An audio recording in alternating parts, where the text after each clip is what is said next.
These days, spirituality became a sexy topic. More and more people going into consciousness, into development, into potential, trying to heal themselves, unlock their powers. And many don't fully understand what they are actually getting into. I have been on what people call a spiritual journey for more than 30 years. I started as a child, very long time ago. And I have seen many people, many teachers from many schools all over the world. Many practitioners, many meditators. And what I saw is that very often people get lost or get stuck one way or another because they are not properly guided. And so now when someone comes to me and asks any questions about spirituality or human development or full potential, I often say that unless you have someone who is very realized already, who is guiding you, I wouldn't recommend starting this journey at all. It's too dangerous. It's like climbing Mount Everest without a guide. Hypothetically speaking, you can't possibly make it and even come back alive. However, realistically, those cases are very few. Most people either don't make it or they die at the very top. The same with conscious spiritual journey. And one of the dangers that could happen to people, and does happen often, is that they are becoming lost in the society while doing their spiritual practices, simply because they are not properly guided. For example, there are certain mantras that are even now commonly used all around the world in yoga classes, in teachings. And yet those mantras traditionally were designed to be given only to those practitioners who choose reclusive paths, who choose to renounce everything and become sannyasi, monk, nun, go away from the society, not have a family or business or children. Because those mantras, they are here to uproot all attachments.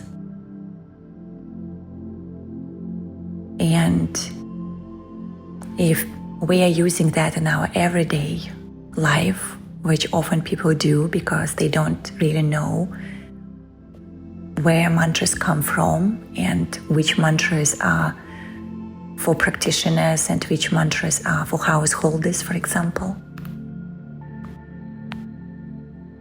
then that becomes a very big suffering. Because the mind goes in a space where it gets tormented. You are in a society, you are here, you are present, and you are trying to do practices which are meant to be for people who were traditionally living outside of the society. If that is the case, which is usually the case for most people who are embarking on this path, once again, because simply they are just not properly guided, then it leads to confusion in the mind, where suddenly a person stays in the society and yet struggles to be in a family structure, or be with children, or have children, or work, make money, live in the material world. And that creates a split in the mind, which is very, very dangerous, and which is not easy to heal. And that happens often to people who are not properly guided. That's why, if you are embarking on this journey and you feel that this is your soul's calling, and you want to save yourself suffering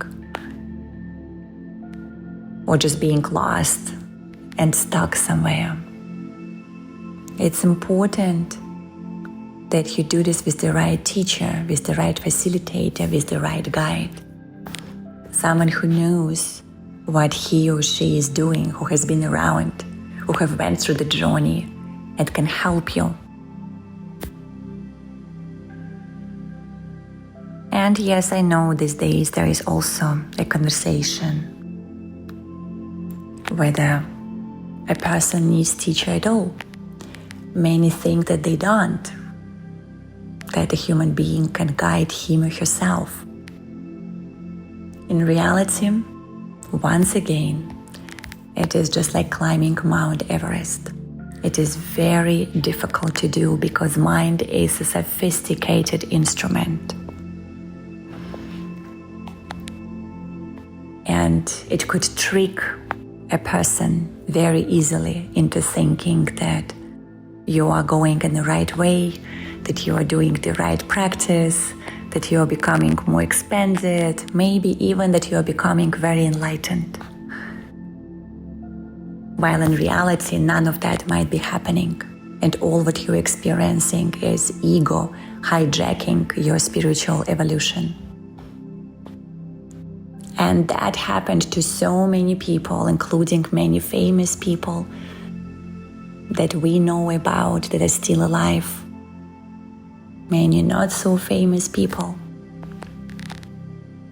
where ego and mind just hijack spiritual evolution. That's why it's important to be guided in a proper way, so that you don't feel lost, but instead you feel integrated and embodied, and you know exactly where you're going and what you're doing. And if your life, like for most of us, is to be in the society, then let's not confuse agendas.